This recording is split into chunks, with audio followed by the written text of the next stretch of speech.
Hi everyone, welcome to my channel. My name is Renu. I'm ready with yet another video on TR to PR pathway. Not just that, I will be covering a little more on ADRs, like how exactly it looks like. Along with that, rejection, how exactly it happens and what is the ground of it. You don't need to worry about that. And I would be discussing about the reasons. Along with that, I will be covering a little more on timelines, not just for the international graduates, but also for non-healthcare stream and many queries what actually can be addressed by discussing those timelines. For those who have not subscribed to my channel, I would highly recommend you to please go and you can subscribe that. In case if you are looking for more information on federal skilled worker programs and expired COPRs, I have covered it in my previous video, so you can always go and check it out. And there's more onto it. And in case if you would like to share your timeline, I would strongly recommend you to go in community, and under community you would be able to put your details. I would also recommend you to please mention the ADRs or whatever the obstacles you had while applying, so that it could help larger audience. And along with that, I will be talking a little more in detail about why exactly rejection happens and what would be the ground afterwards. Now, moving on to the first ADR, in case if you have submitted all the documents in one go, you don't need to worry about that.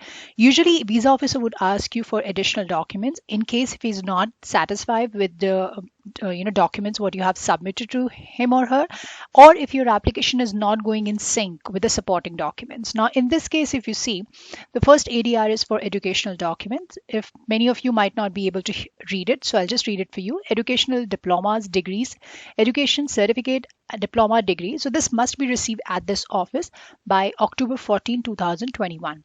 Now cases like this, like scenario where your educational documents is incomplete, or your employment history is not up to the mark, IRCC visa officer would usually give you around 7 days time period, because it's been assumed that these kind of document has to be there with you. However, in requirement of RCMP fingerprints or for PCC, you tend to get around 30 days time period, or even for spousal sponsorship cases you will be able to get more than 7 days for sure, around 30 days time period. Now in case if you're not able to submit the documents within that 30 days time period, I would highly recommend you to please submit all the supporting documents whatsoever you have to make sure that you get that leverage time period. Now, the requested document must be received within 7 days time period from the date of this letter. Please submit the requested document via IRCC secure account. They have specifically mentioned what would be the mode, how you have to go through it. You can always find the link. So when you click on that blue link, you should be able to get to your online account and you can simply submit the documents. They would also give you instructions, like in this case, you can see here the forms and documents are fully completed and signed with a handwritten signature. Scanning your hand signed document to submit online is also acceptable. Okay, so in case of document is in a different language, like in your native language, it has to be translated accompanied with that document by a certified translator. Now, if IRCC don't hear back from you within that stated deadline, then of course visa officer would review your case and make a decision based upon the information available to him.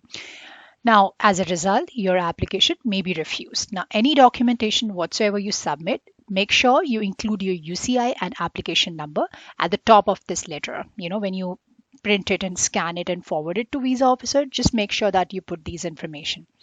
Another ADR is for employment proof. Again, they would give you a complete instructions for how many time period they look forward. Like say many of you have confusion that what if I have the pay stubs only for 2 months. You don't need to worry about. Visa officer would always indicate that in case if he's looking for 3 months time period or 4 months time period, you definitely can do that.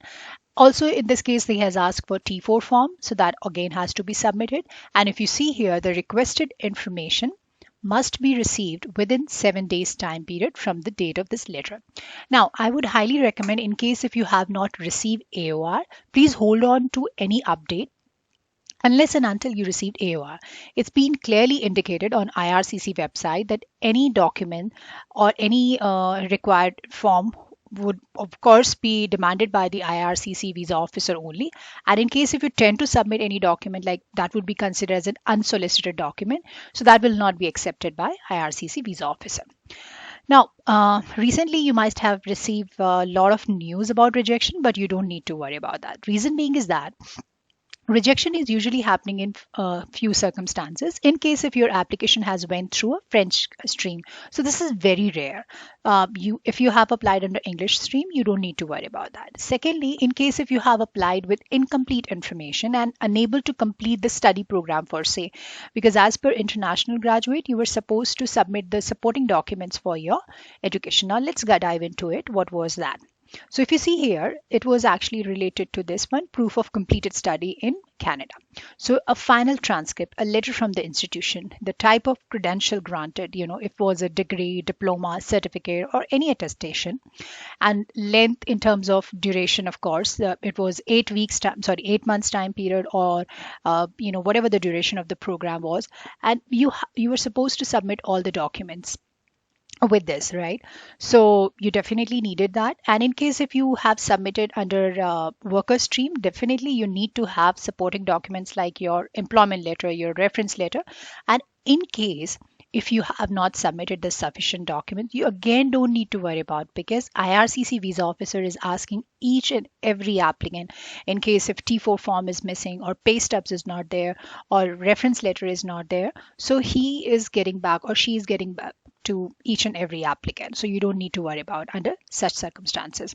Also, in case if they have asked you to submit required set of documents within 7 days time period or 30 days time period, whatever the deadline it is set by the visa officer, you need to submit within that time period. In case if you're not able to do that, I would highly recommend please submit all your supporting documents.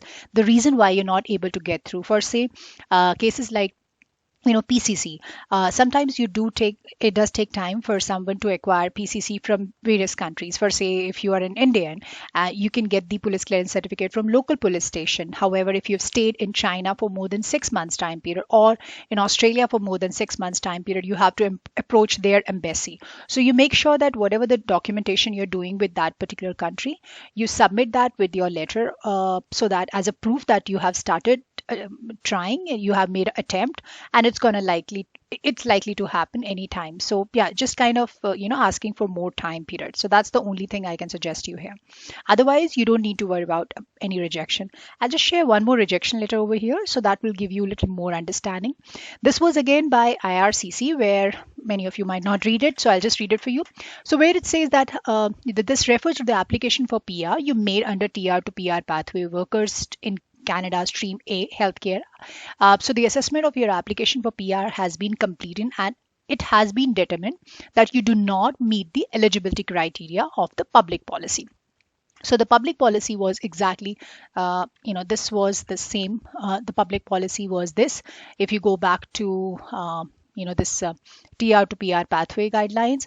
So you will be able to see, this workers in Canada under stream A healthcare and B essential non-healthcare. So you have to follow the instructions over there. It's written clearly what exactly has to be there in case if you are submitting the application under TR to PR pathway. Just have to go through this page, and I'll share the link in the description box below. And I'm sure you must have read it before.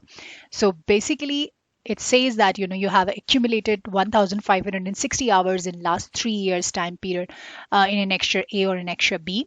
And in case if you're not able to do that, I'm afraid you will not be able to qualify under that. So this is the only criteria where people are getting rejected. Other than that, you're all good. Okay. And you need to be employed in that particular stream during the time of applying. In case if you were working under workers in non-healthcare and you have submitted the application, now you're not working, don't need to worry about that, because the requirement was you need to have 1,560 hours in last 3 years, irrespective to is 30 hours or 20 hours, but it needs to complete the deadline, and it could be part-time or a full-time.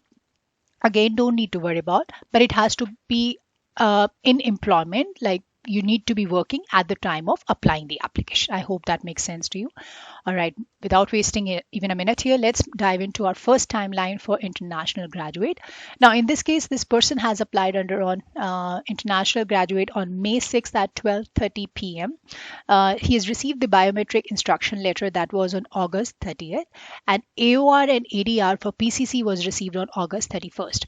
He's just passed the medicals on September 15th and biometric was submitted on September 17th. Now there was first ghost update and then there was an ADR to outline job duties and pay stubs. That was on September 28th. So within a week's time period, he actually got the additional document requisition where he has to outline his job duties and his pay stubs. So he submitted the documents and then he got two more ghost updates on October 3rd and October 5th. That was in the beginning of this month. And thereafter, within 2 days time period after getting the second ghost update, he has received the PR confirmation portal.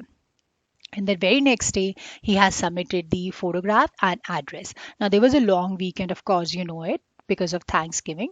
So it took him, of course, 4 days time period to receive the ECOPR. Now, if you see, based upon recent trend, in case if you are at the stage where you have received the PR confirmation portal, I'm definitely hopeful that it shouldn't take more than a week's time period to 4 weeks, that max to max. It's been gearing up pretty fast and people are receiving ECOPR within 2 to 3 days after getting the PR confirmation portal. Now, in few of the cases, it may take up to 3 to 4 weeks, so you don't need to worry about that too. Now, in this case, he did not submit his PCC from India and pay stubs at the time of his application. He gave his new job description with an offer letter in ADR. So many of you had the dilemma that what if we have left the current company and now we have joined a new one. Do we need to update that information? Yes, you definitely can update that through IRCC web form only after receiving either a AOR or ADR. Otherwise, it will be considered as an unsolicited document and will not be accepted.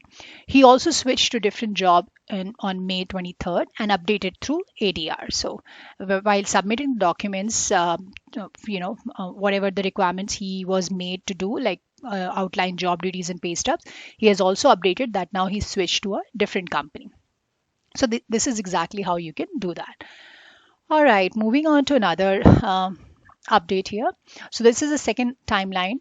Again, international graduate. He's applied on May 6th at 9:11 a.m. Pacific time. He has received the AOR on June 17th and linked up the same day. I'm so sorry, it's not sale, it's actually same. Oh, okay. Now he has received the BIL also on the same day, and then biometric was done on June 22nd. Now, he got the ADR on August 9th and he's updated the IMM 5669. So that was one of the ADR that he has to update, the 5669.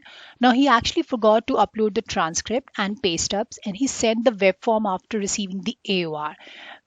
After that, IRCC also has acknowledged that. So in my videos, I usually don't, highlight this, but I just wanted to let you know that when you submit the documents, usually you get an acknowledgement from IRCC in your portal. So just to make sure. And then he did, please, again, there was a request and I've been telling you a lot that you don't have to send this web form if it has not been more than 4 months after AOR. So many of you must have been saying that we have received AOR, why we are not receiving the ADR or PR confirmation portal or any kind of a communication from IRCC. Now, in case if you have reached the stage where you have received the AOR per se in August, so you have to wait for another 4 months time periods, which means that you don't need to approach IRCC before December. So 4 months is actually the time period, and this person actually called up IRCC customer support also, and I for record, I also know that I called them up too, just to make sure that you have the update. So you don't need to send any kind of a web form before 4 months time period. Then he got the PR confirmation portal on October 8th, and then he has uploaded the photograph and address, and that's how he received the ECOPR on October 12th. Moving on to another international graduate timeline. So this person has applied on May 6th at 1:02 p.m. BIL was again done on September 7th, and he's linked up his application to his account to GCKey on September 7th.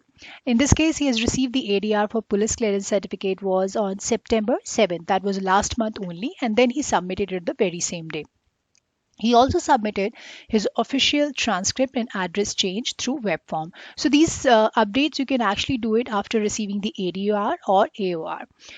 He's received the AOR on September 8th and ghost updates on 15th and 17th of September. Again, he got the ADR for educational document like where transcript, degree, graduation letter. So he has submitted his letter, like he submitted all the documents on September 24th. So what happened at the time of applying, what kind of documents he submitted is actually his letter of completion and unofficial transcript and graduation letter. Now, even IRCC understand that everybody was overwhelmed at the time of announcement and they were all in hush hush. So it is understandable, and that's how they are actually getting back to each and every candidate in case if the second chance can be given. So you don't need to worry about the rejection for sure. Now, the ghost updates were done on October 3rd, 4th, and 5th, and then PR confirmation portal email was received on October 8th, and that's how he has updated all the required credentials like photograph and address, and he's received the ECO PR that was on October 12th. Moving on to another timeline that's for non-healthcare.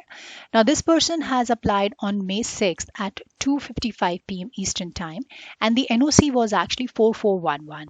He submitted all the documents upfront with PCC from local police station.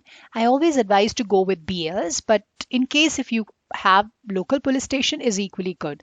That's a good thing. And the TR to PR pathway, IRCC is being little lenient, honestly speaking. And I still remember the cases when even one document is missing, you will get the rejection right away. So yeah, that's pretty good. All right, he received the AOR on September 14th and is linked up his application on the very same day. Within a week's time period, he has passed the medicals. That was on September 21st. And now he's got the PR confirmation portal last week on October 7th.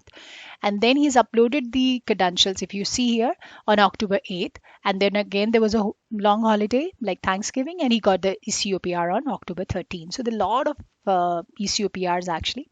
Same again. Another timeline for international graduates. It was applied on May 6th at 12:40 p.m. Eastern Time. He's received the AOR in medicals on September 24th. You must be thinking that why everybody is getting around this time and why we are not. So we are looking actually at a very huge number here under international graduates, 40,000 plus 7,300, which I have talked about in my previous video. So yeah, the number is huge, and yeah, they're getting up and clearing up as many cases as they can. So just keep an eye in your inbox and make sure you can link up your application through GCKey. In case if you're not, just keep trying. As I mentioned in my previous videos also, he's got the ADR now. I'm 5662 and then PCC requirement, and then there was a biometric submission was done on September 29th, and that's how he got the PR card after submitting his credentials on October 8th, and October 11th is the day when he got the PR card documents request. All right, this is my last timeline for international graduates. He's applied on May 6th at 12:28 p.m. Eastern Time, and then he's received the AOR on August 24th, and then medicals were submitted on August 23rd. He has received the ADR for PCC and IELTS TRF, and that's how he again got the ADR for IMM 5669. So if you could just see, the first ADR was made to him on August 25th, and almost after a month later there was a second ADR, and that's how he got two ghost updates, and he got the portal email at 8 a.m. on September 27th and credential email at 10 a.m. He's received the ECO PR on September 28th, and you can just imagine that he took little time in getting the PR card. That was October 12th. So this is exactly what happens. I hope this video has been little help to you, and in case if you want to go through more in detail about the time, what exactly just to revise, or what were the criteria about and all that. So you can always go back here. And if you want more information on TR to PR pathway, or for say, on Federal Skilled Worker Program or CEC updates, I have covered a lot over here. So you can definitely go and check it out.